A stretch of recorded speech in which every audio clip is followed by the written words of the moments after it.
ধরুন আপনি দার্জিলিং কিংবা কাশ্মীর ঘুরতে যাওয়ার কথা বাড়িতে বললেন, সাথে সাথে আপনার মোবাইলটা খুললেন, মোবাইল খুলেই দেখতে পেলেন যে সেখানে হোটেল বুকিং সাইটের বিজ্ঞাপন। কিছু শিখতে চাইছেন, আপনা থেকেই দেখলেন সোশ্যাল মিডিয়ায় তার বিজ্ঞাপন। ইটালিয়ান, কোরিয়ান বা আরবি খাবার নিয়ে কথা বলছেন, দেখলেন সেই রেস্তোরাঁর খোঁজ আপনার মোবাইল। সকাল থেকে রাত পর্যন্ত আমাদের প্রয়োজনীয় সমস্ত জিনিস যেন লুকিয়ে আছে স্মার্টফোনে। এই স্মার্টফোন কি আমাদের প্রয়োজনীয় সব জিনিস আপনা থেকেই বুঝে যাচ্ছে? মোটেই না। ব্যাপারটা হলো আপনি সর্বক্ষণ অন্যের নজরদারিতে আছেন, অথচ আপনি সেটা বুঝতেই পারছেন না। সমস্ত দুনিয়া জুড়েই তার নিজের জাল বিস্তার ছড়িয়ে রেখেছে এআই বা আর্টিফিশিয়াল ইন্টেলিজেন্স। প্রশ্ন উঠছে, সেই দুনিয়ায় আমাদের ব্যক্তিগত তথ্য কতটা সুরক্ষিত? Online fraud, scam, digital arrest, এই শব্দগুলোর সাথে আমরা প্রায় পরিচিত হয়েই গেছি। ওটিপি, পাসওয়ার্ড শেয়ার, টাকা ট্রান্সফার, এইসব সম্পর্কে আমরা এখন যথেষ্ট সচেতন, কিন্তু এ সবই সিসকে চুরি। বড় ডাকাতরা কিন্তু আছে মেঘের আড়ালে। এখন নানা কাজে পারদর্শী এআই, তাকে দিয়েই সাধারণ মানুষের তথ্য চুরি করে সর্বনাশের খেলা খেলছে ইন্টারন্যাশনাল হ্যাকাররা।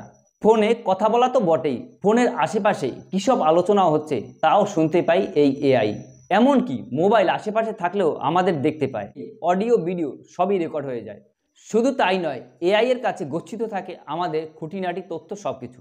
চলুন জেনে আসি সাবধান থাকতে হলে আমাদের কি কি সতর্কীকরণ করতে হবে। অনলাইন রেস্তোরাঁ কিংবা কোনো শপিং মলে, সেখানে আমাদের ঠিকানা, ফোন নাম্বার এবং ব্যক্তিগত তথ্য দেওয়ার আগে অবশ্যই আমাদের সতর্ক থাকতে হবে।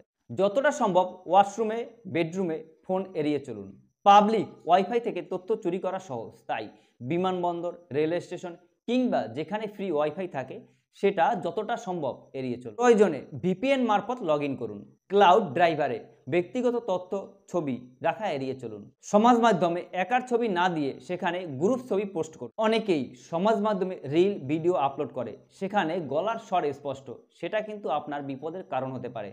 অবশ্যই মাঝে মধ্যে সার্চ ইঞ্জিনে আপনার ছবি এবং নাম দিয়ে দেখতে পারেন যে আপনার তথ্যের কেউ অপব্যবহার করছে কিনা। সমস্যা হলো এআই এর জাল সমস্ত পৃথিবী জুড়ে, সেখানে কার তথ্য কোন ব্রোকার কি হিসাবে ব্যবহার করছে সেটা জানা খুবই কঠিন। অধিকাংশ মানুষ জানেই না যে তারা এই এআই এর ষড়যন্ত্রের শিকার হতে চলেছে। আর তাই সাধারণ মানুষ নয়, সরকারকেই এই বিষয়ে সবথেকে আগে এগিয়ে আসতে হবে এবং সরকারকেই বড় পদক্ষেপ নিতে হবে যাতে সাধারণের মানুষের তথ্য সুরক্ষিত থাকে। আজকের ভিডিও এই পর্যন্তই। এরকম ভিডিও পাওয়ার জন্য অবশ্যই আমাদের চ্যানেলটি লাইক, শেয়ার এবং সাবস্ক্রাইব করে পাশে থাকবে। দেখা হবে পরবর্তী ভিডিওতে। Thank you.